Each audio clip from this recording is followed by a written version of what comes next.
আমার ভাইয়া ভিউ ব্যবসারও দরকার নাই, আমার কোনো কিছুরই দরকার নাই, আমার কোনো কাবিন ব্যবসারও দরকার নাই। আমি জাস্ট এই সম্পর্কটা থেকে রিলিফ নিয়ে আমি চাচ্ছি যে কোনো মেয়ে যাতে ওর ফাঁদে না পড়ে, এই জন্যই আপনাদেরকে ইনফর্ম করা।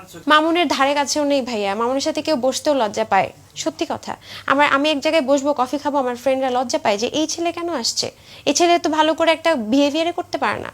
মানুষের, আপনি টাকা পয়সার বাদ দেন, মানুষের ব্যবহারটাই তো মেন, ওর তো সেটাই নাই। ভাইয়া আমি যেহেতু আমার আগেও বিয়ে হয়েছিল, আমি ব্রোকেন ছিলাম, আপনাদেরকে আমি বারবারই বলছি যে আমি ব্রোকেন ছিলাম, ওই সময় আমি অনেক ডিপ্রেস ছিলাম। আপনি যখন একটা মানুষের সাথে অনেক দিন একসাথে ঘুরবেন ফিরবেন, অ্যাটাচমেন্ট হবেন, তখন আপনার একটা বাসা যদি পেটও হয়, বিড়ালও হয়, কুকুরও হয়, আপনি তার মায়ের পড়বেন। সো আমার সেটাই হয়েছে, আমি তার সাথে অনেক সময় কাটিয়েছি, আমরা একসাথে ঘুরেছি, অনেক জায়গায় গিয়েছি, সে আমাকে অনেক টাইম দিচ্ছিল, সেই কারণে আমি তার প্রেমে পড়েছি। এটাই, তার মধ্যে এমন কোনো গুড কোয়ালিটি নাই যে তার মানে কোনো মেয়ে তাকে অ্যাট্রাক্ট করবে এমন কিছু। হয়তো বা কিছু মানুষ তাকে সোশ্যালি দেখে, তার ভিউর জন্য দেখে, ওই কারণে তার প্রতি ফল করে, বাট আমার এরকম কোনো ইন্টেনশনই ছিল না। কারণ আমার কোনো আইডি নাই, আপনারা দেখবেন আমি সোশ্যালি ভাইরালও হতে আসিনি, আমার কিছুই না, আমি কোনো ভিডিও মেক করি না। সে যখন বলতো তার আইডি দিয়ে ভিডিও আপলোড করতাম, দ্যাটস ইট। আমার কিন্তু কোনো সিঙ্গেল আইডিও নাই। আমার হচ্ছে যখন আমার আইডিগুলা, আমার বিয়ের খবর সবাই জানে, আমার আইডিগুলা তখন হচ্ছে হ্যাক হয় বা হচ্ছে ধরেন মামুন ডিজেবল হয়ে যায়। সো আমার কিন্তু পার্সোনাল কোনো আইডি নাই এখন পর্যন্ত। আমি কোনো টিকটক বা কোনো সোশ্যাল মিডিয়ার ফেসবুক পেজ কিছুই আমার নেই। ভাইয়া আমি 1 বছর যাবত ওর সাথে সম্পর্কে, ধরেন ও গাড়ি কিনলো, ওকে আমি 15 লাখ টাকা অ্যাড করে ওর নতুন বিএমডাব্লিউটা কিনে দিলাম।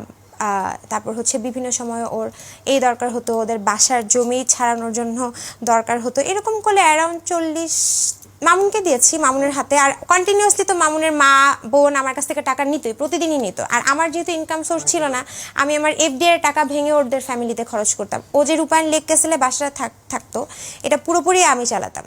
হ্যাঁ, মামুনের ফ্যামিলি আমাকে টাকা পয়সার জন্য চাপ দিত। ওর মার অনেক টাকার দরকার আসলে। ওর মা টাকা যতক্ষণ ওর মাকে দেওয়া হতো, ওর মার মুখ ঠান্ডা থাকতো, খুশি থাকতো। যখন টাকা পেতো না, বা আমার এমনও হয়েছে আমার ব্যাংকটা মাঝখানে ফ্রিজ ছিল, আমি টাকা উঠাতে পারতাম না, তখন মামুনের মা অনেক আপসেট থাকতো। তো আমার প্রশ্ন হচ্ছে, মামুনের মা কেন আমার কাছে টাকা যাবে, রাইট? ওনার ছেলের কাছে যাবে, আমার কাছে তো টাকা চাওয়ার কিছু নাই। মামুনের মা আমার কাছে প্রতিনিয়ত ওনার অসুখ, এই হচ্ছে বাজার লাগবে, এটা লাগবে, সেটা লাগবে, ওনার বাড়িতে ল্যান্ডের সমস্যা হয়েছে ফুপিদের সাথে, ওই ল্যান্ডের ছুটাইতে হবে, এগুলো করে বিভিন্নভাবে আমাকে একটা প্রেশারাইজড করতো এবং নিত।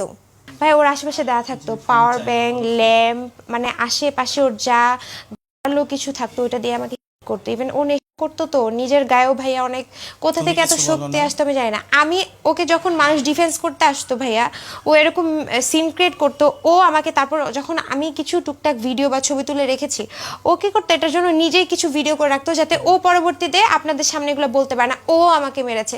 ট্রাস্ট মি, আপনারা দেখবেন হয়তো ওর সাথে কথা বললে। আমি কি ওর সাথে পারবো? আমি ওর বাসায় থাকতাম, ও আমাকে ধরে রাখছে ওখানে ফোন।